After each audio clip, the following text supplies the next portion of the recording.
All right. In the interest of intellectual integrity, I need to give some credit where credit is due. I don't know if... It is Daniel. Where's Daniel? He's doing a podcast. He's dyeing his hair again. He's doing his podcast. I think, didn't you guys just all feel like something was missing? Like in our hearts. In our hearts, something was missing. And now we figured out what it was. Daniel's gone. Daniel's gone. All right. But anyway, in the interest of intellectual integrity, I do need to say J. Daniel Hayes has had a big impact on the way that I'm teaching this class. I don't know how often, the themes, I pulled that pretty heavily from him. I don't know how often I'm quoting him, but I was definitely influenced by him. If in the event that you are curious and want to go deeper in the prophets, he wrote a book that's phenomenal. I think it's like called The Message of the Prophets, something like that. Or it's, our timer's going off. Our timer's going off. Time to hit the cards.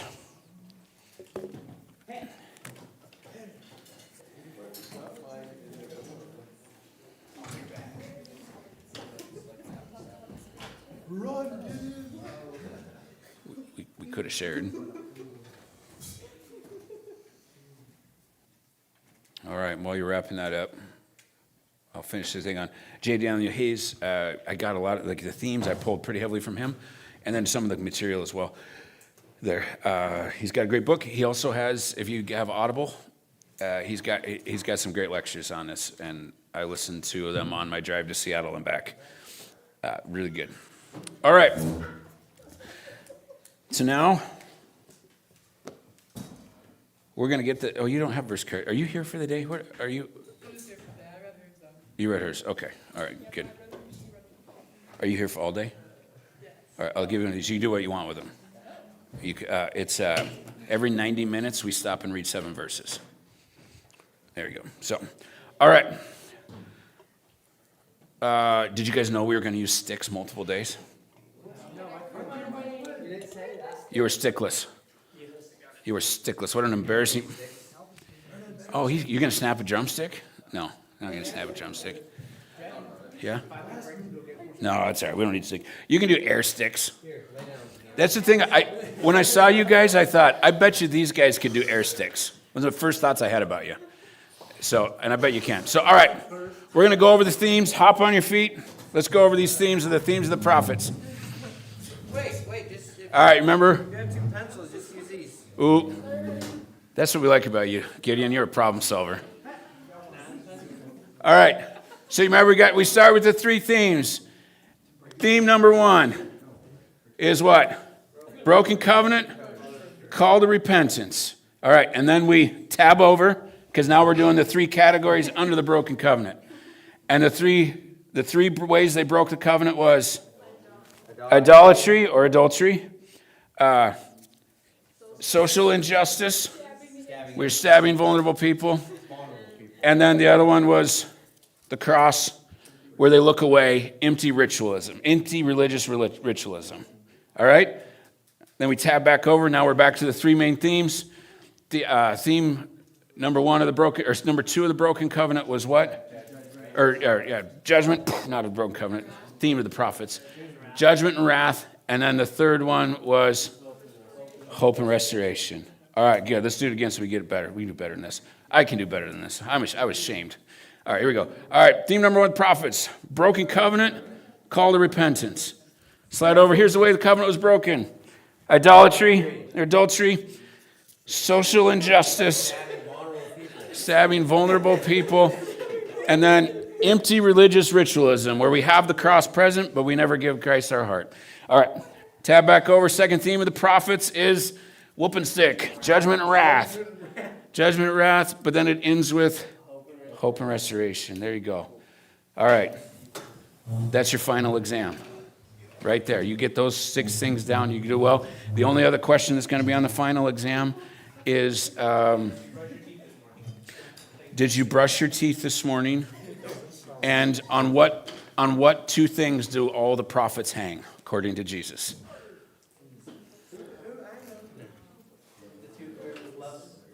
God with all your heart and love your neighbor. There you go. Love the Lord your God with all your heart, all your soul, all your mind. Love your neighbors yourself. On these two commands hang all the law and the prophets. All right. So there we go. We got that. The sticks are covered. J. Daniel Hayes has been cited. Now, we are on to this section right here is a passion project of mine. Today is going to be the appetizer, and January is going to be the full meal. In January, we're going to spend 5 days talking about what the Bible has to say about how true religion is to care for the widow and orphan in their distress. And this is an area of Christianity that I was not exposed to very much. Growing up, going to Bible college, none of that. Most of my experience with Christianity, I would say for the first, until I was probably late 20s, my experience was our church tended to isolate itself in these sanitized little enclaves where everybody was doing just fine. And we were removed from the suffering that was present in our world. And then I won't tell you all my stories because then I won't have stories to tell you in January. But as we were going around sharing the gospel with people, I encountered the greatest suffering that I'd ever seen in my life. This woman in particular, I keep an unofficial list in my head of the people I know personally who've suffered the most, and she's easily top 3 to this day. And I just realized as I shared the gospel with her, and I hope that she put her faith in Christ, it was inadequate for me as a church person to just sit there and watch her suffer so terribly, and all I wanted was the salvation of her soul. I realized the love of Christ would share the good news of the gospel with her with the hopes that it would sit deeply in her heart and she would come to faith in Christ for sure. But she was also trying to keep her family from being homeless. She was also trying to put her life back together from the terrible things that people had done and her husband had done and some of those different things. And it just opened my eyes to this whole new world. I told you guys about a few different ministries I started, or ministries that I have. One of them is I have a ministry where we take care of kids and we love on kids who are all coming out of hard places like that. Addiction is very present reality. Abuse, poverty's pretty well across the board. Homelessness is either they're in homelessness or they're right on the cusp of being homeless. We regularly talk to the police because of things that we discover as we're caring for them. And I wind up doing this. I say to kids, it's funny, I started out with them when they were in elementary school. They were probably my core group. They were probably 8 years old when we started with them, and now they're in their 20s. And my children's ministry, when they hit the teen years, I'm like, well, they're teenagers now. We have like this kids club thing that we were doing. It's only so interesting for a 9th grader to come and play games with first graders. What are we going to do? We keep the kids thing going? And I thought, why would I? I've got all this love built up in these kids and this trust and this relationships built. And I'm like, I'm not letting you guys go. So we started a youth group, and it turned into a youth group. And I probably will call it a youth group, but now half of my youth group is in their 20s, and they're moms themselves. But I still call them my kids. I still call them my youth group. Okay, I got to show you a picture. I don't have many pictures to show you because the nature of our group, we don't take pictures a lot. It just like we got people that it's best if there's not a lot of there's people sometimes looking for these people, and we don't want them discovering. Okay, here it is, but I can show you this one. That is, this is the daughter of one of the girls that was in my youth group, Anyway, she calls me Papa, which melts my heart every single time. She's 3. This is at her birthday. She turned 3. This is her birthday party. She's really into Bluey, if you haven't figured that part out. And I absolutely adore her. And so now my kids are having kids kind of thing. We got 3 in our group that have had a baby. And so now we got to figure out how to love on those kids too. But anyway, that's what we do. I do a lot with that. I told you about Generation 81. I'm bad at taking pictures, by the way. So I don't have a group shot of the whole group. But one of the things that happened is I have a lot of teen girls that are in my care, and a 48-year-old man can only take so much care of a teen girl. There's only so much that's appropriate for me to get involved with. And then there's also just a relatability thing. It's like a 15-year-old girl can only relate to a 48-year-old man so much. And I think I'm super cool. I mean, and I know you guys do too, right? Like you guys are all thinking it. And just the youths, I just connect with the youths so well. But turns out they benefit from having girls your guys' age who love Jesus. And I was just looking I was particularly interested in the girls at that point of like, I need some Jesus-loving, mature, kind-hearted girls that could jump in this work with me. But the kind of work I do is not for everybody. It gets kind of messy and it gets kind of dark and twisty. And so you have to be kind of wired a certain way. So anyway, I started up this ministry called Generation 81. We wound up grabbing some guides too.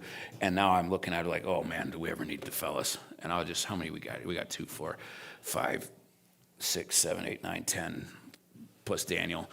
He might be worth 2 guys, but we'll count him as 1 for now. 11 of you, gentlemen, I just say this, guy. We need you guys. We need you guys. We need men. We need good men that are just going to step up and be like, okay, I'll walk into the darkness. Like, I'll walk in, and I'll be one of the fellas for Jesus doing this stuff. Anyway, so that's kind of changing here. But the girls was kind of my main focus at the original part. And this is only half my group. The other group was out running around doing other things because that's what we do. But we take a trip every summer. And this 2 years ago, we went to Washington, D.C. and Minnesota.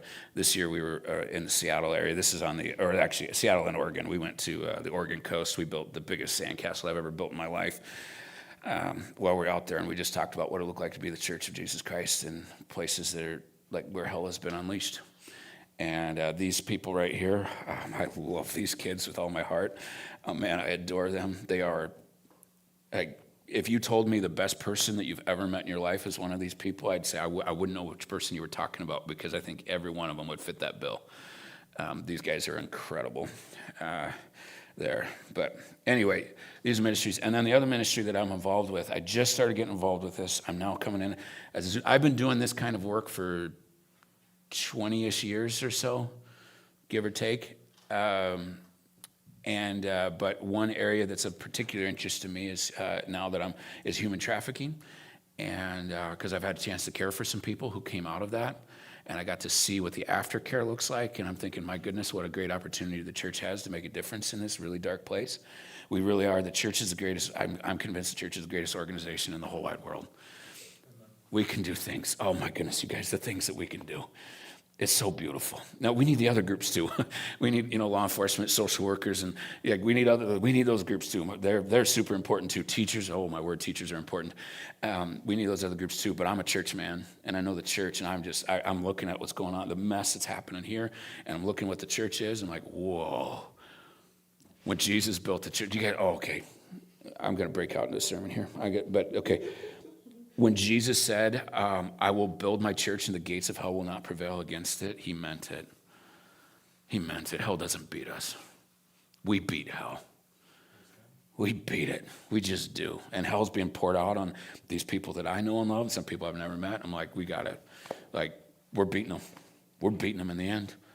Because Jesus, when you have Jesus on your team, it's a little bit of a lopsided battle there, but anyway, so I wound up getting a chance to take care of some people who were trafficked, and it's a pretty sad story, but also a brilliant opportunity, because the darkness, even in the worst, which is I think one of the worst things that could happen to a human. I don't know what is the worst thing that could happen to them, but this would be among them, and even in that, there's hope. There is, and so now I'm coming in as a student. I go 1 day a month. There's an organization that's 2.5 hours from my house. I drive the first Thursday of each month. I get to go over there, and I get that it helps women get out of trafficking. And they've got 19 women that they're helping, not just get out of it, but go on and build a great life. And it's cool. All 19 women have been rescued out of that or something similar to that. All 19 women were baptized in the last year. All 19 women are on path to like just a totally different life than the one they had. Anyway, so I get involved with this. And I'm there as a student. I'm there, like, hopefully I contribute something of value on the days that I'm there. That's why I want to bless people. But mostly I'm there because there's some giants that are just doing some killer things, and I need to learn from them. And so I go there. So when we talk today about what the prophets are talking about with social injustice, just know that's where I'm coming from. I live my life in these worlds of abuse, addiction, poverty, homeless, trafficking, exploitation. It's every single day. It's been every day that I've been here too. My phone never stops. It never stops. I get texts all the time, working through different things that are here. So this one is a passion project of mine for sure on this here. All right. Let's start. I want us to go to, where's my Bible? The parable of the Good Samaritan. I want to start with that. Which, funnily enough, I didn't look up where that is. Anybody know off the top of their head what parable of the Good Samaritan is? I should have looked that one up. Who's the teacher here anyway? Don't you think the teacher should know that? It's like, hey, teacher wants to talk about parable of Good Samaritan. You think he would know? I don't know. When I find him, I will scold him soundly. Luke 10. Thank you. Thank you. Luke chapter 10. Can I be there for the scolding? You want to be there to perform it? You know, which one do you want to be? The one that gets beaten and left for dead? No, the scolding. Be there for the scolding. The scolding. Well, we'll see if the teacher's repentant. You have to start with one-on-one, and then you go, yeah. We'll see how he handles it. All right. So, on what two things hang all the law and the prophets? Love the Lord your God with all your blah, blah, blah, and neighbors yourself. And your neighbors yourself. All right. Nothing in the prophets will make sense to you if you don't understand this idea that loving God and loving others is what the prophets were actually after, only they were coming from the standpoint of our neighbors have not been loved. Our God has not been loved, and this is what happens from that. So then the question becomes, what does it look like to love your neighbor? What does that even mean? Which, handily enough, the Bible answers. It's kind of handy how the Bible does that sometimes. It tells you here's the main thing and then repeats it so you can actually get it. Kind of like that. So let's take the story of the parable of Good Samaritan. Luke chapter 10, verse 25. Could we get... Do you want to read? Yeah, you want to read? Okay. You're what? King James. Look at you guys going... Did I step back into 17th century England? Like, where am I at? Yeah. What? Isn't it 16th century? First one was 1611, so 17th. That's confusing to me, too, because it was written in 16 means 17th century, but Like most people use 1820. that's true. But Jesus used the 1611 one. All right. Hagen? Let's give it a whirl. Why not? Let's see what happens. Oh, the whole parable, 25 to 37. Behold, a certain lawyer stood up and tested him, saying, Teacher, what shall I do to inherit eternal life? He said to him, What is written in the law? What is your reading of it? So he answered and said, You shall love the Lord your God with all your heart, with all your soul, with all your strength, and with all your mind, and your neighbor as yourself. And he said to him, You have answered rightly, do this and you will live. But he, wanting to justify himself, said to Jesus, And who is my neighbor? Then Jesus answered and said, A certain man went down from Jerusalem to Jericho, and fell among thieves who stripped him of his clothing, wounded him, and departed, leaving him half dead. Now by chance a certain priest came down that road, and when he saw him, he passed by on the other side. Likewise, how do you say that? Levite? A Levite. Yep. Right? When he arrived at the place, came and looked, and passed by on the other side. But a certain Samaritan, as he journeyed, came where he was. And when he saw him, he had compassion. So he went to him and bandaged his wounds, pouring on oil and wine,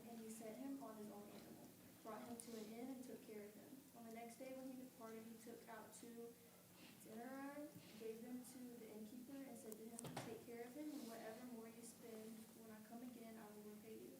So which of these three do you think was the neighbor to him who fell among the thieves? And he said, he who showed mercy on him. Then Jesus said to him, go and do likewise. All right, there we go. I'm going to guess that's a New King James. It sounds, New King James. Okay. Good. It's so close, Riley. I know you got excited, but New King James. Anyway. Okay. So now we get the question of who's the neighbor. All right. Jesus. So we're supposed to love our neighbor as ourselves. So who is our neighbor? Based on the parable, there you go. You guys go for it. Who is our neighbor? Okay. You have everybody. All right. And in this particular parable, the person what? You serve who's in front of you? Yeah. The Jews thought the Samaritans as enemies, or like they didn't like them so much. So people you don't like as your neighbor also. People you don't like are your neighbor? Is that what you said? Oh man, I just saw this one. It was a question of who did Jesus? It was a meme. A question of who did Jesus love? And the answer was probably the people you don't like. Yeah. So anyway, there you go. All right. Okay, the person in front of you. It's really good. For me, what kind of stands out to me, neighbor is whoever you find bleeding in the ditch. That's your neighbor. And if I understand the parable correctly, and I'm open to the fact that I'm a limited mind, my role is not to save the whole world. My role is just as I go about living my life and I see people bleeding in the ditch, I stop and do what I can to help them. Yeah. Well, that's why, like, when you say your neighbor's everyone, for me, I'm like, but I can't love them. Right. There's so many people. Yeah. So, right. Yeah. This is what are we at? Are we at 8 billion yet? But how do you know which people are the ones you're supposed to love? Yeah. And that's where you come, whoever you find bleeding in the ditch. I love that Jesus picked a Samaritan to be the one. He could have told the story any way he wanted to. It could have been like, and then a plumber was walking down the street. Although maybe, I don't know if they had plumbers then. Maybe that's a bad example. Although a chariot maker could have been walking down the street. He could have picked anybody, but he's like, I'm going to pick a Samaritan. Because the Samaritan is Samaritans and Jews are not supposed to be together. Culturally, at that time, that's what they believed. I love that Jesus picked. It's like, I'm going to pick somebody that's an unlikely person there. But what does it look like to love your neighbor? What it looks like to love your neighbor is whoever you find bleeding in the ditch. All right. Who was not the neighbor? The priest and the Levite. All right. And if we were to sum them up in a phrase of like what quality they shared in common. I have a phrase, but it's not very nice. All right. Maybe save it. We'll go for PG versions this time. Stupid. Okay. They were stupid. Sure. Uncompassionate. I think there's a better word for that, but Okay. kind of the idea. And stupid. Uncompassionate and stupid. But really, I don't know about stupid. They probably were the smartest people out there, but they just like, didn't have compassion. You know what I mean? They were uncompassionate. Yeah. Okay. All right. Yeah. What do you got? I know if I saw someone bleeding in a ditch, I might not want to stop because I'm in a hurry Okay. to go somewhere. Okay. Yes. It would be, okay. Can I give you this one? I'm just going to work with this. My perception of the priest and the Levite, what they shared in common. Who is not a neighbor? The ones who keep walking by. They're also both Levites, because the priest is but a Levite.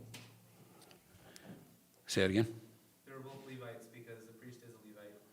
Okay. But a Levite was a specific, they would have had a distinction in their classes though. Yeah. But I also love, this is like Jesus. I can tell you, like, you like a good stick it to the man.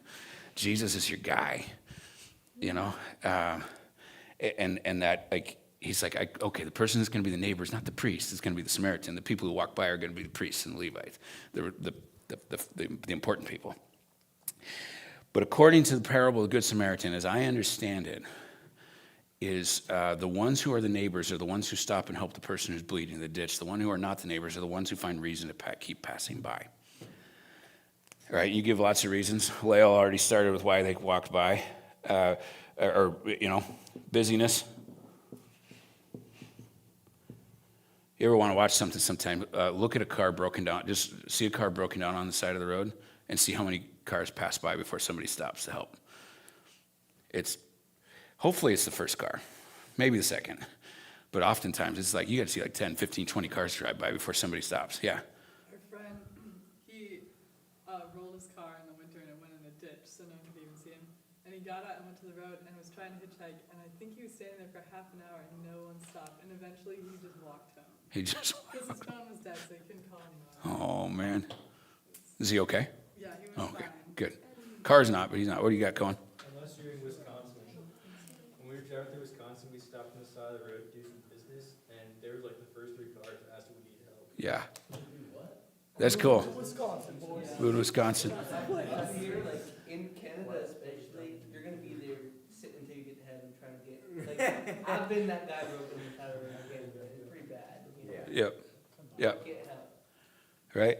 And then you have other things too that are going to show up. Now the prophets are going to be the more amplified reason why they weren't helping people bleeding in the ditch and why they were actually exploiting them. Because these societies kept getting like just grosser and grosser and grosser and grosser. But you have greed, the people are power hungry. And from that, it's like, why would I stop and help you? You're not advancing my cause any. You get racism, cultural elitism, some of those different things here. But the neighbor is the one who stops and helps somebody who's bleeding in the ditch. The person that's not the neighbor is the ones that pass by. This is according to the parable of the Good Samaritan, as I understand it. Here. All right. I had an eraser. Did I not? Or am I dreaming? Yeah, in your pocket. Okay. Who took my eraser? Somebody take my eraser? All right. I now have a new eraser. There we go. All right. Now we're going to shift to a biblical term. I don't know if you've ever heard this one before or not. It's a Hebrew word. Probably haven't heard this word, given that we speak English. Mishpat. You heard this word? Just now. Just now. Got it. What do you got? I've heard of it. I don't know what it is. Okay. What it is, but I forget too. All right. Well, this is a place where North Star Bible School is a place where you get smarter. And now you guys are going to have it. You're going to be able to. You're going to have a Hebrew word you can pull out at the parties again. People are going to love you. They're going to be like, man, he's so cool. He's so cool. He knows these random facts about the prophets, which we already went over those. And now he knows a Hebrew word. It's now, most of your Bibles will translate the word justice. It occurs, if you're a numbers nerd, occurs 420 times in the Old Testament. It is one of the most common ethical terms in the Bible. So when we're dealing with matters of ethics in the Bible, I don't know if it's the most common. I'm not sure what the most common is, but it's among the most common words that it's used. Here's what it means. Oh, okay. No, let me stop here before we go to give you the definition I want. When you think of the word justice, what comes to mind? We're going to get justice for somebody. What's that? Go in courtroom. And what's happening in the courtroom? Judgment or verdict was made. And what happens with the judgment or verdict? A sentence or judgment. A sentence that will lead to? Incarceration or even worse. Okay. Jail, death penalty, the far end of it. What were you saying, Nathan? Formal decree, divine law. Yeah. All right. When we think of justice, we always think, I shouldn't say we always, normally speaking, we think of it in a criminal sense, in the criminal courts. The Department of Justice in America is law enforcement. You know, it's if you're want to be law enforcement, you're probably going to get a degree in criminal justice. There, it's police officers, it's judges, it's jails and prisons and things along that line. That's not biblical justice. It can be a part of it, but here, let me give you a definition for mishpat. It's the justice that sets things right.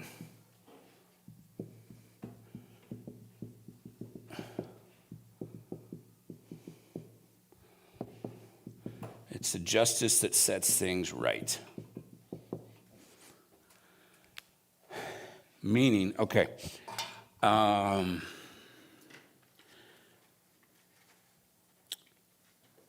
let's say, I'm trying to give you not like the most extreme examples here. Let's go something smaller. All right. Your family's gone for the weekend. And when you get home, you find that somebody's broken into your house and stolen everything of value in your house and just trashed it. What does it look like for you to get justice? What would justice be for you? Take your stuff back. Okay, all right. You get your stuff back. Yeah, that's a big part of it. What else?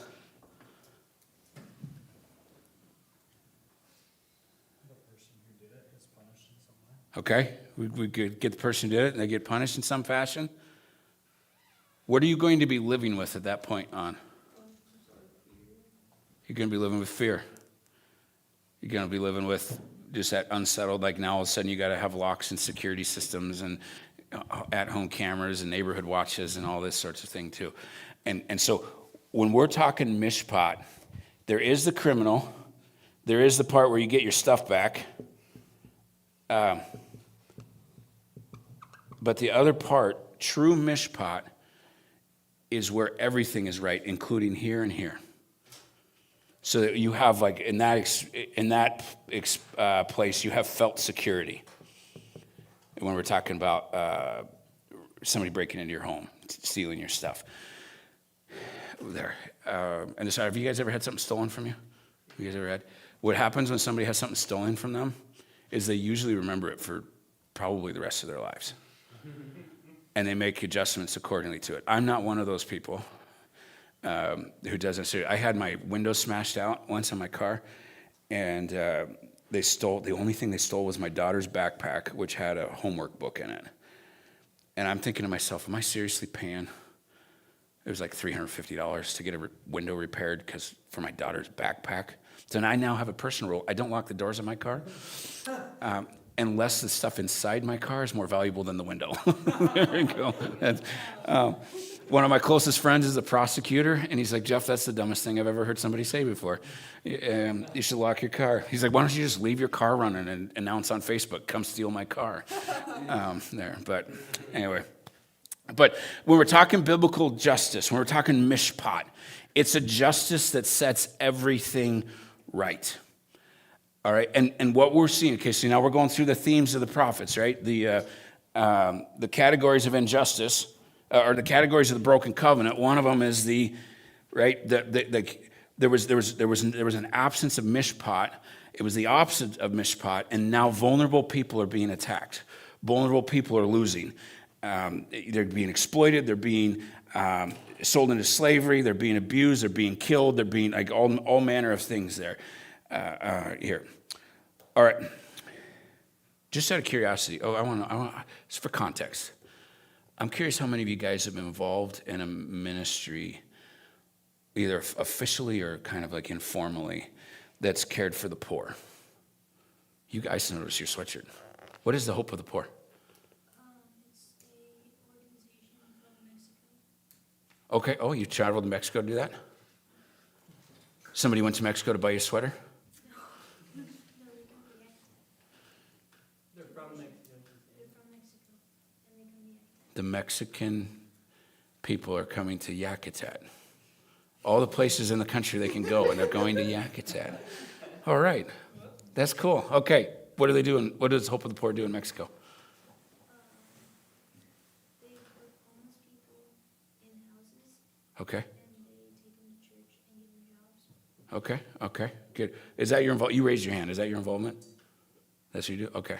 Some of the others, so how many else you guys are helping with the poor? You've done it, some of the 1, 2, 3? Independent. What's that? I like to help, but not as an ending, like comforting or anything. Yeah, okay. Oh, I forgot one of my other ministries we do. When we came back from Gen 81, this girl right here, you can't see her, over there.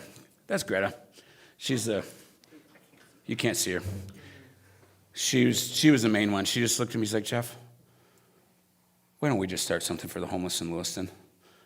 I'm like, all right. So we did, because of her. She's one of those people that, like, my role in life is just to stay out of her way, because she's amazing, and she just comes up with great ideas. Anyway, sorry, I don't know why you need to know about Greta. You heard about Greta. She's one of my favorite people of all time. She's incredible. Okay. Now we go down. Oh, no, wait, there. How about ministry to the widows? Anybody ever been involved in something like that? This would include, I think we include, by the way, when the Bible talks these terms like the poor, widows, that kind of stuff, we can extrapolate and like kind of take it down to a similar category. So maybe like shut-ins, things like that, people with disabilities, where it makes, because there's a great deal of vulnerability that comes when you have different types of disabilities. So are you talking about like ministry, like actually like nonprofit organization involvement, or just actually going out and like helping? Either or. Just like, okay. Either or, yeah. Sometimes formally, sometimes it's just what you do on your own, or maybe you and your family have done something. Anybody done anything like with widows or people with disabilities, things like that? My whole job is disabilities. Some of that, what was that? My whole job is working with people with disabilities. Okay, all right, this is your jam then, man. This is it, right here. It's cool, okay. How about orphans, which would include like fatherless kids. I think we could put in here abused kids, things like that. Anybody been involved in ministries with that? Yeah, foster care. Foster care, that fits right in here perfectly. I had a ministry that I was a part of. It was a mission trip, and we were doing a lot of kids ministry, and so we were going to schools, and oftentimes the kids there were orphans, and we'd share parts of the gospel with them. Yeah, okay, good. How about immigrants? This would include refugees, things along those lines. Some racial justice matters sometimes fit in this, sometimes. I mean, we've housed, like, people who we know are coming, like, but we haven't worked for an organization. Okay, yeah. If you're wondering, in the prophets, I wish I could remember who I heard this term from so that I can give him credit for it. I have no memory of where I got this term, but it's not Jeff Pernsteiner original. So if you Google it, just know that that's who I cite. In the prophets, he called them the quartet of the vulnerable. You will see God advocate repeatedly for these four groups: the widow, the orphan, the impoverished, and the immigrant. Those four groups of people, God has a special heart for, to the extent that, he requires his people. Like, if you're going to be my people, these four groups of people need to be of concern. And you treat them well when you run across them. When you don't have to go out and seek everybody out, but when you see them bleeding in the ditch, you help them. The widow, the orphan, the impoverished, and the immigrant that's there. Which I sure wish we could shift the conversation the church is having about immigration. We're not getting politics. If you start talking politics, I'm gonna smack you with a stick. Judgment will come upon you. We're not getting into politics. I wish the church would start the conversation about everything, including immigration, from the Bible, rather than what society's doing. What we need to do in society, that's another matter. But our conversation as followers of Christ, our conversation has to start here. No other place. It starts here. And if the conversation doesn't start here, the odds that we're on mark is very, very small. And so I wish the church would shift its conversation just a little bit there. But, okay. All right. Now, somebody, let's go prophets. Yeah. Okay, let's go prophets. I need one of you to go to Exodus 22, but everybody else go to Amos. Everybody else go to Amos 2. One brave soul, Exodus 22.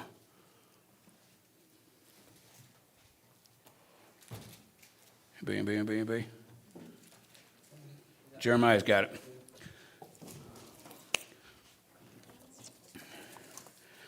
All right, well, you may, have you read through Exodus, Leviticus, Numbers, Deuteronomy? Yes. Those are exciting books, aren't they? Yes. You know, I actually I kind of like Leviticus. I know but I do kind of like it, but I can see where maybe people don't. Do you know what's constantly repeated in the Pentateuch? The Pentateuch, the first 5 books of the Bible, Mosaic Law, we kind of call it all those that. God is in the law given at Sinai, he repeatedly emphasizes care for the poor, the widow, the orphan, and the foreigner. He's constantly doing that in the law. And one of the reasons that anyway, okay, I'm going to get off on a tangent. So what we're going to do is we're going to start by reading Exodus 22. What verses should we take? 21 through 24? Let's go for that. Why don't you read that, and then pay attention to what Jeremiah reads for us, and then we're going to get to Amos, and we're going to see how they did in Amos. All right? Spoiler alert, they didn't do very good. You shall neither mistreat a stranger nor oppress him, for you were strangers in the land of Egypt. You shall not afflict any widow or fatherless child. If you afflict them in any way, and they cry at all to me, I will surely hear their cry. And my wrath will become hot, and I will kill you with the sword. Your wives shall be widowed, and your children fatherless. Okay. That sounds pretty serious, doesn't it? Like, if you don't treat the widow well, the orphan well, the foreigner well, we get our stick out, right? Judgment, God turns it into a whooping stick, and he comes down. This is a big deal to him, all right? And this is in the Mosaic covenant, which is also we would consider it the marriage covenant, part of how our relationship started with God, okay? All right, now we're going to jump into Amos. Roll on over to Amos there, Jeremiah. I'll roll there myself. How many of you guys are looking at the table of contents to find? Or you just keep turning until you see Amos? That one works too. I'm pulling in my Awana days when we had to learn the books of the Bible in Awana.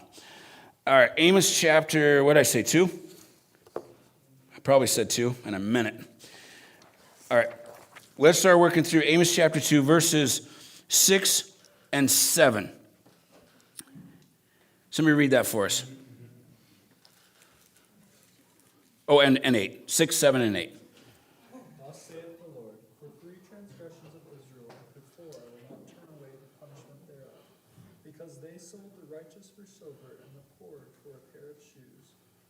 They pant after the dust of the earth on the head of the poor, and turn aside the way of the meek. And a man and his father will go unto the same meat, and profane my holy name. And they lay themselves down upon clothes laid to pledge by every altar, and they drink the wine of the condemned in the house of their God. All right. So we're going to start working through what they did. And there's, if I remember correctly, there's 4 things listed out. I want to take them in backwards order. We'll start with the garments. That's where we're going to start. All right, this one might be a little bit harder or a little easier to miss. What did it say happened with the garments? They laid themselves down upon them. Yeah, they laid themselves down upon the garments. All right, the garments. Where are my notes? All right, oh, here it is. Are you still in Exodus 22? I told you to leave there, didn't I? I can go back. And you listened to me. I'm at Exodus 22. You'll learn not to listen to me quite so much as we go along. I'm in Exodus 22. I'm there. All right. You can take it, go. Okay. They laid upon the garments at night. Listen to that. Did you catch that? They laid upon the garments at night. Now read Exodus 22, 26, and 27. If ever you take your neighbor's cloak in pledge, you shall return it to him before the sun goes down. For that is his only covering, and it is his cloak for his body. And what else shall he sleep? And if he cries to me, I will hear, for I am compassionate. Okay. Now, when you first read Amos, it's like they laid on the garments at night. Was anybody like, oh my goodness, I can't believe they did that? You know, or like I was like, okay, you know, it's like I had a quilt last night. Like I'm not sure what this is, but when you pull it in with Exodus 22, 26 through 7, what is it that Amos is condemning here? It's taking someone's clothes. Okay, and who particular are they taking? Someone who needs them. Yeah. And how did they ever get the garments in the first place? Ooh, it's a good guess. What are they happening here? Why are they getting the garments in Exodus 22? What are they taking in? It says, if you ever take your neighbor's clothes in pledge. In pledge. What does that mean? Like borrowing to give back interest. Say that again? Like, in pledge would be, like, they're borrowing, so they pledge to give back, maybe? They are, in a way. Are you familiar with the term collateral? In a financial way, okay? We're moving along those directions. What this is, the taking in pledge, what you're dealing with is you deal with someone that's broke. And they're like, I need to borrow some money because I can't make it through today because like my family's got to eat or I got to eat or something. Need money for medicine or something. And like, okay, what do you have to put up as collateral? And they're like, I got nothing. He's like, well, you got that cloak, don't you? You give me that cloak to promise that you will pay me back by the end of the, and I'll give you, and then you can come pay me back. I'll give you your cloak back. All right. Payday loans. If you're familiar with those at all, that's what we're dealing with here. So what it was when they wouldn't, Exodus is like, all right, you need to help your neighbor out. Okay, fine. You're going to take cloak and pledge? Fine. But they get it back by the end of the day. But these guys, Amos was doing is like, hey, the needy people, the broke folks, people are trying to keep their house, keep food on the table, that kind of stuff. What's happening in Amos is like, we're going to loan you the money, and then we're going to turn around and like take everything from you that we can. One of the things you'll find in the code of God's law, we are not trying to get everything from the poor people that we can get from them. When people are broke, you help them out. You just do it. But these guys are like, oh, you're broke? You go ahead and put your clothes up as a collateral, but I'm not giving it back to you. And then what happens is now in addition to being broke, the other thing that happened is they're freezing. Can you imagine? Well, we're in Alaska. I don't know how well the climate in Alaska matches up with Israel, but what happens in Alaska if somebody doesn't have a blanket? I was wondering, I was curious about this. What do the homeless in Anchorage do? Plastic bags. Plastic bags? They just find whatever plastic bag. How would you like to be sleeping outside when it's 5 degrees outside wrapped in a garbage bag? Yeah, they start, what happened? Hypothermia what? Yeah, they lose their fingers. Lose their fingers, frostbite, stuff starts falling. In the middle of winter, Anchorage downtown, you'll have people on the sidewalk in garbage bags. My sister was working one time and a homeless person walked in and their entire name was black. Yeah. Okay. In that situation, what do the people of God do?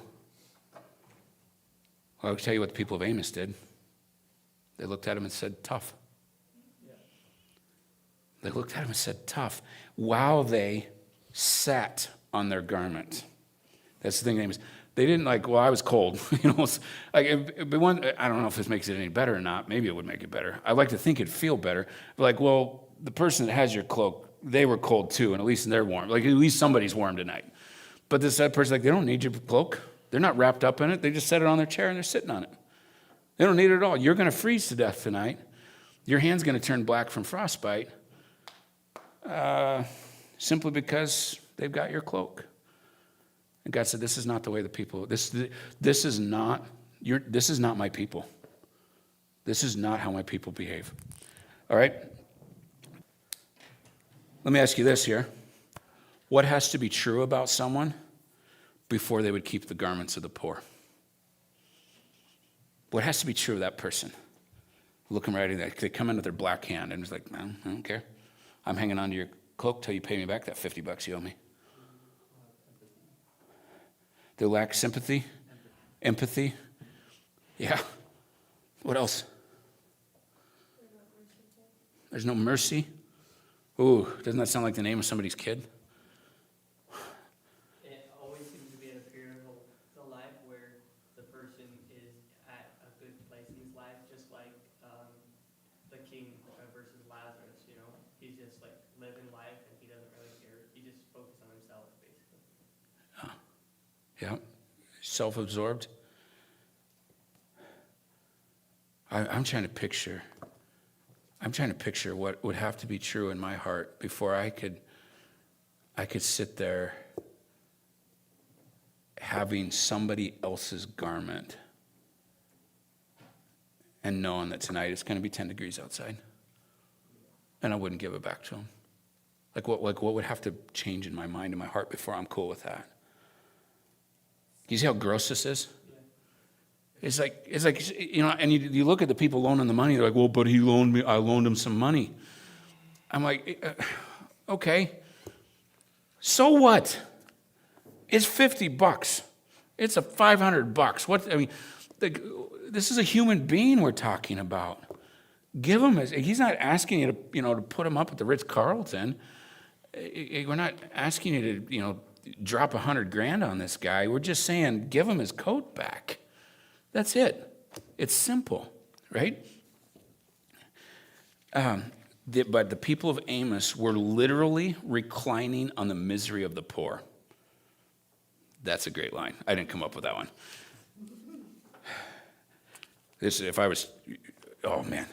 They were literally reclining on the misery poor, turning someone's desperate need into their own comfort. It's just gross. It's just gross, okay?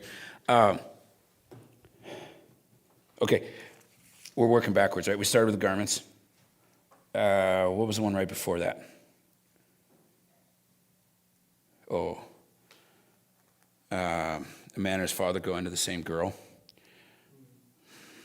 I don't want to get into that one too much here today. It's all kinds of sexual disgusting things happen. And if you wonder, the poor are particularly vulnerable to this.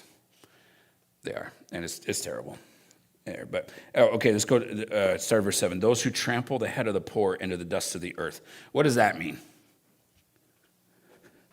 They trample the head of the poor into the dust of the earth. I'm assuming it's talking about economically taking advantage of the fact that they can't free themselves from a position. Yeah, taking advantage of them economically. Yeah, boy, that'd be in there. Okay, I know a woman in my hometown. She had some form of a mental disability. I can't recall what it was. It was akin to Alzheimer's, but she had this mental disability, and she had a neighbor to the point that like she would get a Social Security check, and that was designed to pay for her medicine and her food and all that. Social Security was going to take. She was on disability, but she didn't have the mental faculties to really do that well, and so her neighbor said, I'll take care of it for you. And you know what he did? He kept her money. He didn't buy her medicine.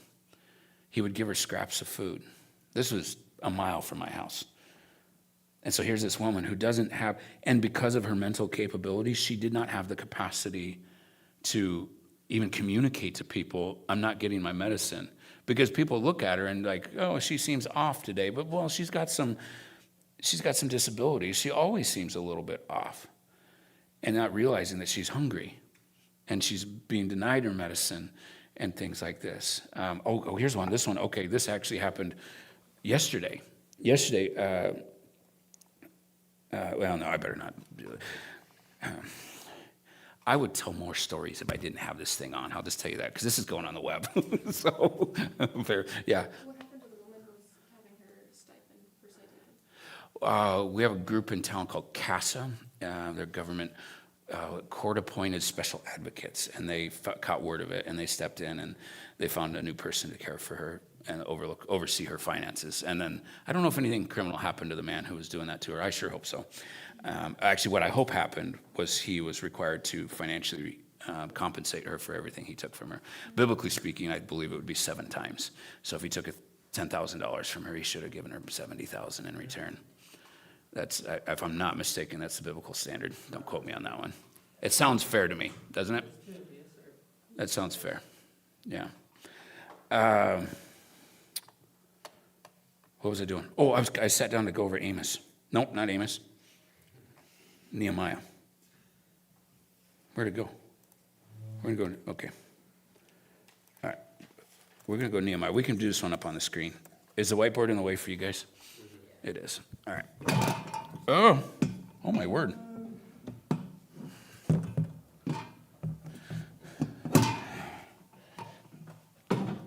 I forget sometimes how powerful I am. I have 2 of these, 2 of them. Anyway. Thanks, Nathan. Okay. We're going to go Nehemiah chapter 5. Now, I want to be clear. Nehemiah is not a contemporary of Amos. The prophet that would be most contemporary to Amos would have been Malachi, but we're going to see this show up in the Nehemiah story, and I think in a pretty compelling way, and about how one tramples the head of the poor. And we're going to start working through this together here. All right. Tell me when you can see it, read it fine. I guess you could read it in your own Bibles, but... Okay, how's that? Is that looking all right? Jalen, are you pleased? Jalen's pleased, we're all pleased. That's the way it works, so. All right. I'll go ahead and read this one. Start verse 1. Now there was a great outcry of the people and of their wives against their Jewish brothers, for there was those who said, we, our sons and our daughters are many, therefore let us get grain that we may eat and live. There were others who said, we are mortgaging our fields, our vineyards, and our houses that we might get grain because of the famine. All right, so you see the 2 groups here. What are they looking for? They're not looking to be like, hey, I want to take my family on vacation to Paris and maybe, get a villa in Italy. They just want to eat. That's all they're asking for. They just want to eat and live. All right, but we got famines and those sorts of things going on. Verse 4. Also, there were those who said, we have borrowed money for the king's tax on our fields and our vineyards, so they're taxed beyond what they are really able to pay. Verse 5. Now our flesh is like the flesh of our brothers, our children like their children, yet behold, we are forcing our sons and daughters to be slaves.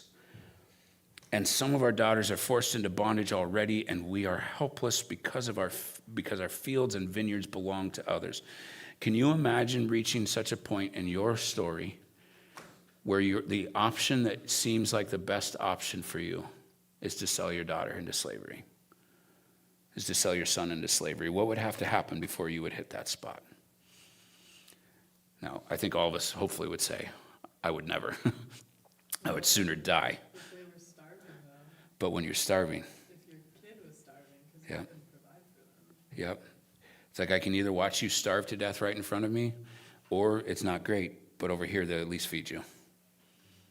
Isn't this terrible? This is terrible. This is the state that they're in here in the book of Nehemiah. Verse 6. Then I was very angry when I heard their outcry and these words. I consulted with myself and contended.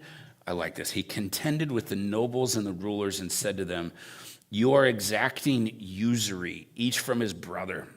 Therefore I held a great assembly against them. You guys want to see what usury means in the Hebrew, don't you? Well, you can quit asking. I'll answer you. Lending on interest is what we're talking about here. Oh no. What happened? Yes. Oh, another ad. Ads. Oh, so wonderful. Well, I'm glad Beautiful. Jacob marketing people love people like you. You're their dream. Come on. Catch up. Come on. It's cool. Here we go. There we go. Okay. Where'd we go? What did I leave off at? Okay, okay, yeah, verse 7. I consulted with them. So basically, you know who the nobles and rulers are? He goes to the people in power. What does it mean you are exacting usury from your brothers? Anybody? What does that mean? You're taking interest? Yeah, and taking advantage of, and specifically of who? The poor. And how poor are we talking? Starving poor. Selling their kids into slavery poor. And the government's coming to them, the nobles of the Hebrew people, is going to their Hebrew sisters and brothers and saying, I don't care that you have to sell your kids into slavery, you owe us tax. Right? What has to be present in the heart of somebody that can look at somebody who just sold their daughter into slavery, is like, I don't care, you still owe me money? Is this or is this not disgusting to you? And I like that Nehemiah says, so I held a great assembly against them. I think this is fantastic. Verse 8, I said to them, we, according to our ability, have redeemed our Jewish brothers who were sold to the nations. Now would you even sell your brothers that they may be sold to us? And you know what's just happening there? Do you know the context of Nehemiah? What had they just gotten out of? Anybody? Exile. And what were they in exile?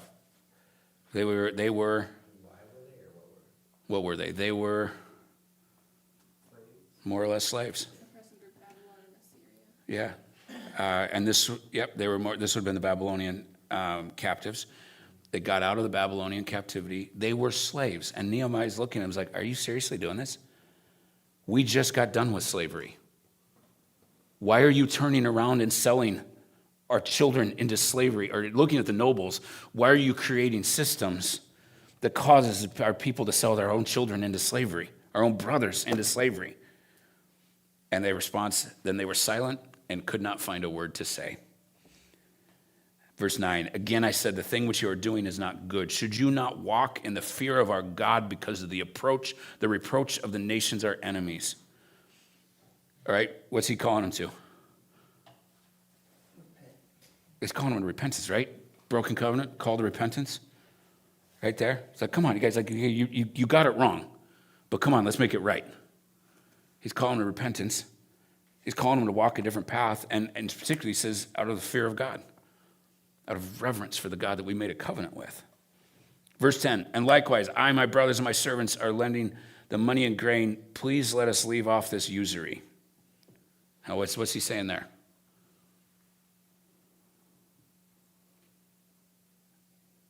Get rid of the system that is oppressing people. Okay. All right, there's a little bit of that. But he's saying, okay, what is Nehemiah and his brothers doing? They're lending them money. Money and food. They're meeting their needs. And so what do they ask? What does he ask them for? Can you stop taxing us? Like, we're not doing this to get rich. Like, we're not chasing the dollar for ourselves. We're trying to help out our community here. Like, stop taxing us so that we can help. In other words, he's letting them know, he's like, listen, these people are hungry, but they don't need to be. They're impoverished at this level, but they don't need to be. Something can be done about this. Verse 11, please give back to them this very day their fields, their vineyards, their olive groves, and their houses, also the 100th part of the money and of the grain, the new wine and the oil you are exacting from them. He said, give their taxes back, give their land back to them. Then they will said, we will give it back. And here's the cool thing, they repented. We will give it back and require nothing from them. We will do exactly as you say. So I called the priests and took an oath from them that they would do according to this promise. And then he goes on and says other things here. All right, when you talk about how does one trample on the head of the poor, this was it. There was a famine that came through. They'd just gotten out of slavery. It's not like things were great for them. And then other people were coming along like, yeah, but we're trying to get as much out of you as we possibly can. You know what the people of God do in that situation when people are in need? You don't try to get as much out of them as you can. You give them food, you give them money, and you stand up and advocate for them the way Nehemiah did. That's people do it. So, all right, here's my hometown. My hometown coming in strong. My community is two communities, Lewiston, Idaho, Clarkston, Washington. I live right on the border. There's a river that separates our two towns there. And my town, Lewiston, basically hasn't made homelessness illegal, but basically if somebody shows up as homeless, so they'd get driven out. There. And they would just show up to the homeless and they'd buy them a one-way bus ticket anywhere they wanted to go. Just like, we don't want you here. And then now the community's kind of gotten pretty hostile towards the homeless community. And anybody that comes in trying to start up a homeless shelter, they shut them down. They have for years. We're just getting one built now. It's pretty cool what's happening there. But Clarkston, the other community, Clarkston said, okay, you guys can be homeless. That's fine. But you have to be sleeping in a camper, and the camper has to be in these 3 blocks. And it's like this industrial part of town. And you have to move your camper every 3 to 4 days there. And so that's actually part of our ministry is that we drive down there and we food, clothes, and then we offer to help move campers. Out of curiosity, because like, where in Clarkston is that? Like, Do you know where Costco is? Walmart? yeah. Right behind Walmart. Gotcha. Yep. That makes sense. Yep. I didn't even know in Clarkston. I know. None of you guys have ever any reason to go to Clarkston. I promise you, you don't need to be there. So anyway, they have to stay in campers in these these 3 blocks, and then they have to move them every 3 days. And then so it's like if you're on Fair Street, you need to move to 14th Street, and then on 14th Street you move down. I forget the name of it, Port Drive, and so you just keep rotating through. Which is like, well, I don't know. I guess okay. But now, the city came through and they're like, hey, we got a great idea. Let's build a tiny home for people. We're going to build a tiny home village. And they did. That's like right next to Walmart, right? Not far from Walmart. Yep, they're going to build this tiny home village. We're like, hey, this is really nice. I'm thinking this is pretty great. And then the people are looking at the plans that the city's putting together. It's a tiny home village. It's just missing something. There's no bathrooms. None in the homes. There's not even like a communal one, like a main building where there's plumbing. And I'm like, okay. All right. And then they came out and they said, because they're Clarkston, we're passing an ordinance, a law, that if you are homeless, you are required to go to our tiny home village. And if you don't, we can arrest you. So now you're going to spend the night in jail instead of in your camper, instead of there. So now it's like we're taking you from your campers, which some of them have like a version of bathrooms that they can use, a little bit of dignity, still not great, but better than a tiny home village with nothing. You're required to go to this tiny home village, and if you don't go to this tiny home village, you're going to jail. That's trampling the head of the poor.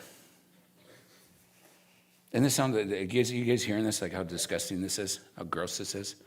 It's like, because the assumption is that they're poor, oh man, how many of you guys have seen Emperor's New Groove?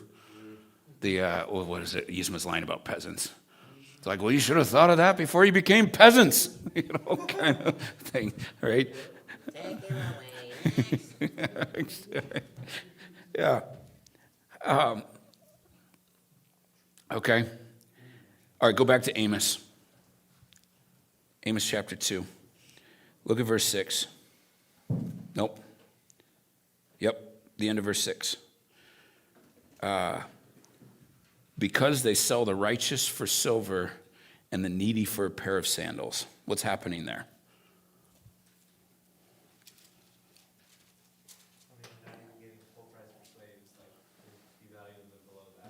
Okay, you're worth a pair of shoes. Yeah. All right, but this is slavery. They're selling people into slavery. Here's my question. What would have to happen before you're comfortable selling someone into slavery? What has to happen in your heart? Can you picture it happening? Total rejection of love. Total rejection of love? Yeah. Completely different person altogether, unrecognizable to who you are today. Yeah. Well, I think like in America, it used to be common, like if I grew up with that,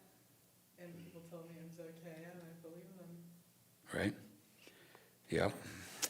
Yeah, we're going to venture into, I will rant long and hard on this one here. But America was involved in this for a very, very, very long time. And you know who backed it? The church.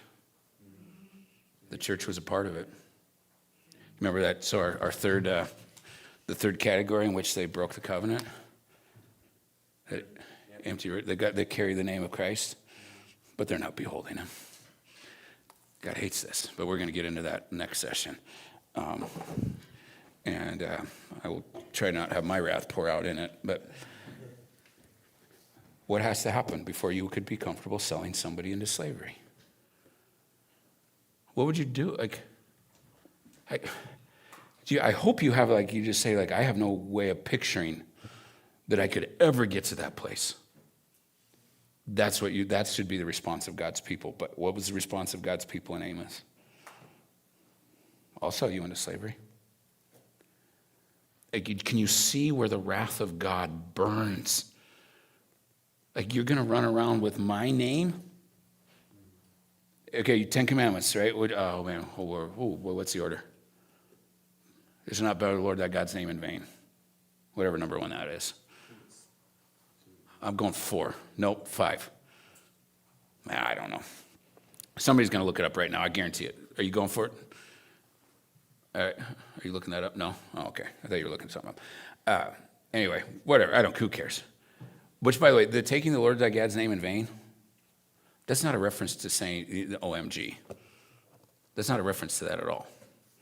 It's a reference to putting on his jersey with his name on you and then going out and doing stuff like this. That's what it means. It's carrying God's name like it's worthless. I heard this story. I didn't know the guy personally. I just heard about it.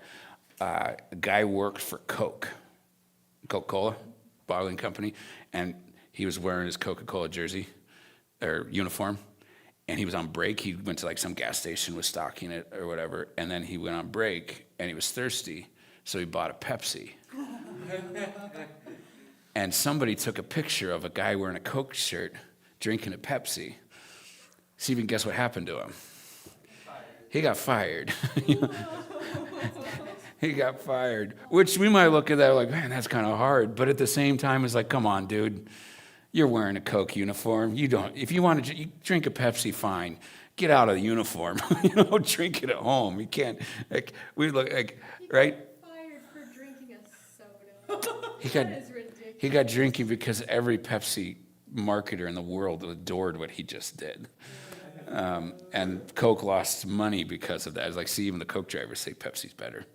Okay, now imagine it's God's uniform.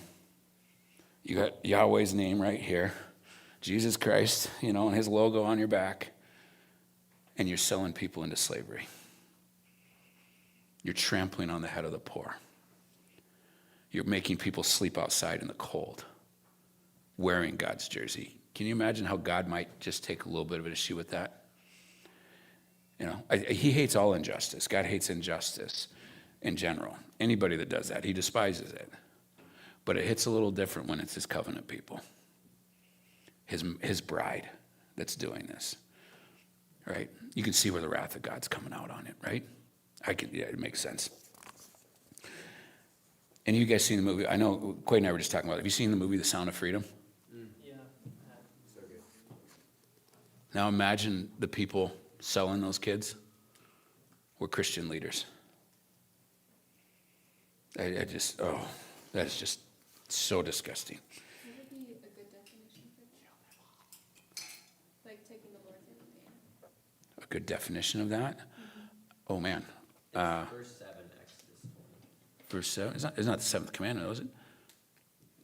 Oh, the commandment? Yeah. Third, but I always forget how to count them. I forget. Yeah. There's 10, but then looking at it,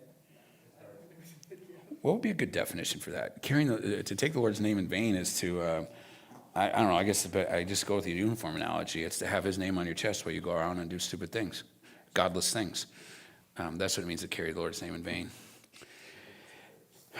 Oh, man, okay. I wanted to get to Zechariah.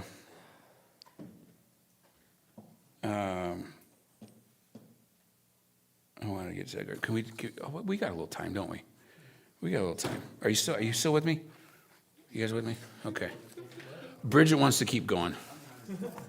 She's teaching. Did you guys know she's teaching tomorrow? She is. That's what she said. She's looking at you like. All right. Me and Bridget are tag teaming tomorrow. It's gonna be good. We'll tag team it. You take the lead. I'll follow. You better study, Bridget. Okay. I want to go to Zechariah. Wouldn't you know it? I got the text, but I didn't write down which chapter. All right, so we're just going to Google it. We should chat GPT it the way Caleb likes so much. Do we still have Stonies available? All right, I'm just going to... Anyone with me? It's Zechariah 7. Zechariah 7. Oh, and I say Zechariah now. I used to always say Zechariah. And then my wife had a kid, she's an 8th grade teacher, and his name was Zechariah, spelled the same way. He's like, Jeff, it's not Zechariah, it's an E. It's Zechariah. So I'm going with him. I don't know if he knows anything. He seemed like he knew what he was talking about. Zechariah 7. You got your Bibles, go Zechariah 7. And we're going to start in verse 8. I guess I don't know why I pulled it up. Well,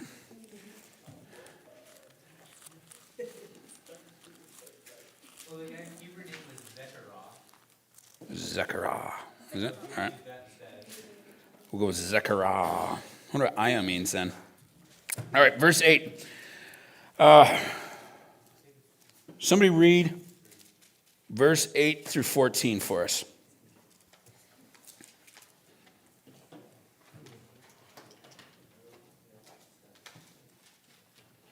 And the word of the Lord came unto Zechariah, saying, Thus speaketh the Lord of hosts, saying, Execute true judgment, and show mercy and compassion every man to his brother. And press not the widow, nor the fatherless, the stranger, nor the poor. And let none of you imagine evil against his brother in your heart. But they refused to hearken and pulled away their shoulder, and stopped their ears, that they should not hear. Yea, they made their hearts as an adamant stone, lest they should hear the law, and the words which the Lord of hosts hath sent in his spirit by the former prophets. Therefore came a great wrath from the Lord of hosts. Therefore it is come to pass that as he cried, and they would not hear, so they cried, and I would not hear, saith the Lord of hosts. But I scattered them with a whirlwind among all the nations, whom they knew not. Thus the land was desolate after them, that no man passed through nor returned, for they laid the pleasant land desolate. Yeah. Okay, we've got the themes on display in this text here, don't we? We got verse 13 where he talks about how, they broke the covenant, and he's like, I keep calling to them. One of the things you find in the prophets is that God calls and calls and calls and calls and calls and calls and calls and calls. Again, it's not, they were great on Monday, messed up on Tuesday, Wednesday, the wrath of God's pouring down on them. They were great on Monday, and then over years, they got to the place where they could sell people into slavery. And he's like, I called, but they wouldn't listen, and so I'm bringing down my justice upon them. Or I am bringing down my wrath, my judgment upon them there. All right, he says to them, here's what I want you to do. I want you to administer true justice. There's that word mishpat. And by the way, true there, probably better translation would be certain. Would we say anybody remember our definition for justice, for mishpat? I wrote down to help people feel secure again. Okay, that's sure a part of it. The justice that sets all things right. Yeah, it's a justice that set things right. Oh, it's not on the board anymore. I want you to administer in a certain way, like with certainty, a justice that sets things right. For who? Verse 10.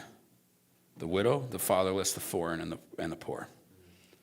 So here's my question to you. What does true justice look like? Let's go through them. What would true justice look like for a widow? Where things have been set right for her. How is a widow vulnerable? That might help there. How's a widow vulnerable? Obviously not being able to provide. Okay, financial needs. What else? She's not always as safe as the people are. She's not always safe, like physical safety? Yeah. Yep. She's prone that way? Yep. So what does true justice look like for a widow? Yeah. I mean, I guess ideally the husband's family would continue to care for her. That's the first line of defense. Biblically speaking, the family's the first people are supposed to take care of. So when your grandma's hurting, you take care of grandma. You just do it. Family takes care of grandma. Sometimes, though, grandma doesn't have people to take care of her, or the people in her family you don't want being a part of taking care of her there. But yeah, so hopefully if the husband's gone, but now the kids and the grandkids and the nephews and the nieces, they kick in. There. What else does true justice look like for the widow?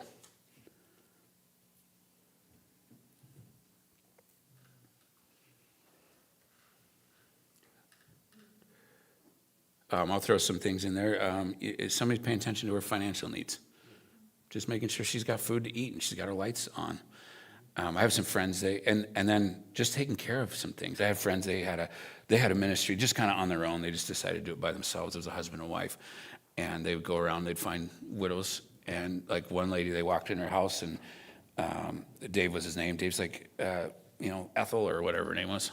Why, your house is so dark? And she's like, yeah, I don't feel safe climbing up a ladder, and all my lights have gone out. I've just got one lamp. And she's like, I have light bulbs, but I can't climb up the ladder. Well, Dave's like, well, I can climb a ladder. And so he grabbed a ladder, went around, and now she every room in her house had a light again, kind of thing. And which, by the way, young man, you guys were married to carry heavy loads, weren't you?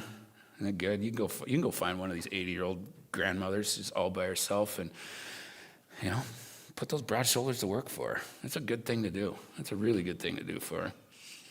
Okay, what about where do we go? Oh, wait, I have another one for the widow. Oh, okay. Making sure that she's not isolated. Making sure she's not isolated. Oh, that's a good one, isn't it? Just community. Just stopping by and having a cup of coffee with her. Yeah. Bringing her some cookies. Which, by the way, when I showed you that picture of Ren. But the old people are supposed to give you the cookies. You're supposed to work. Thought this is how. I suppose. Which, by the way, when you show up and do the work, I bet you that grandma would love to bake you cookies. They usually do. Can I tell you my dream scenario for a flight? My dream scenario for getting on a plane is I want to sit next to a 4'6" tall, sweet grandmother who has fresh baked cookies. Tell me that's a better flight than that, right? She's a perfect seatmate in a plane. Usually you get the Actually talk to me. Usually you get this 6'5", 350-pound man that hasn't showered in a week. Yeah. You have one of those grandmas on each side. Oh. Yeah, on each side. She's got chocolate chips. She's got peanut butter. Yeah, not the raisins. Take that back. Okay. What about the fatherless, the orphan? Well, he says we'll use Zechariah's language. He uses the fatherless. What does it look like for God's people to administer true justice to the fatherless? Yeah. Making sure that their educational needs are met. Helping with school is a big thing. Education sure can open a lot of doors for people. And often they're trapped. You're going to have 1,000 because you've worked in this here. But Making sure they have proper housing. I had another one, but I just forgot it. okay, housing's a big thing for sure. Yeah. Family. Yeah, becoming family for them in foster care. Fast family for them. Foster care otherwise. You want to know my main role? My main role with my kids, my teens, is I just get to come into their life and love them. That's what the church is so perfectly set up to do. Yeah, because they don't have that family stability. And they need that. Yeah, bringing that in. And that's why I picked this picture to show you too. Partly because I adore this little girl, but that's what the work of justice looks like. I bought her one of those guns that I got her at Costco. It's like one of those battery powered. You pull the trigger and just bubbles just come out. Just like that's the work of justice. I blow bubbles in the work of justice. I throw dodgeballs at children in the name of biblical justice. Biblical justice. That's the thing. I'm going to we're going to talk about this in January. The work of biblical justice, sometimes you deal with dark things. Oftentimes you're just bringing good and light and fun to hard places. That's so much of what it is. All right, somebody other than Grace. You give me one more, but. Ensuring that the child has positive role models, more than one, and of both genders. Yeah, good men, good women. That's a good thing. Positive role models. We need great women in there. Fellas, here's one for you too. I keep talking to the guys. Girls, you're getting left out. I apologize. Which is funny because my whole ministry I started up because we needed girls. Now I'm talking to the fellas. You want to know, fellas, you know how easy it is to be the best man that some of these kids have ever had in their life? You just need to be a reasonably decent person who doesn't going to try to sleep with them. The standard is so low. The bar is just, it's down here. And it's like, I'm not going to try to sleep with you. That puts you immediately above like 80% of the guys in their life. And you're not a pervert. Like, it's so low. And then you just turn around and like, I remember when I had my youth group together and we're talking, and my question of the day was, who's the best person you've ever known? Who's the best person you've ever known? Which is a fun question to ask. And this girl who I had known for 3 months, I mean, tiny little bit. I had done one thing to help her out, really small thing. I don't remember what it was. I just remember I did one small thing, and then I bought her and her friend some pizza. She said, honestly, Jeff, I think you are.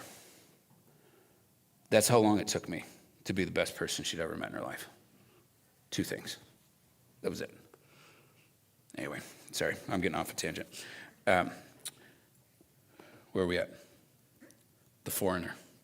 What does it look like to administer true justice? We're running out of time. We better stop. I better rein it in here. Okay, here's what I want you to get to. Oh, man. Matt, let's bring it back to Jesus here. And Matthew 25, this is one of the great things Jesus said. He said a lot of great things, but one of these great things was his language is, when you did something for the least of these, you know who you did it for? You did it for me. Jesus identifies so closely with the widow, with the orphan, with the immigrant, with the impoverished, so closely that if you do something for that person, Jesus, like, you did it for me. If any of you guys ever does something for Ren, I don't know that you ever will because I don't think you'll ever meet her. But if you ever did something for Ren, I would feel like you did it for me.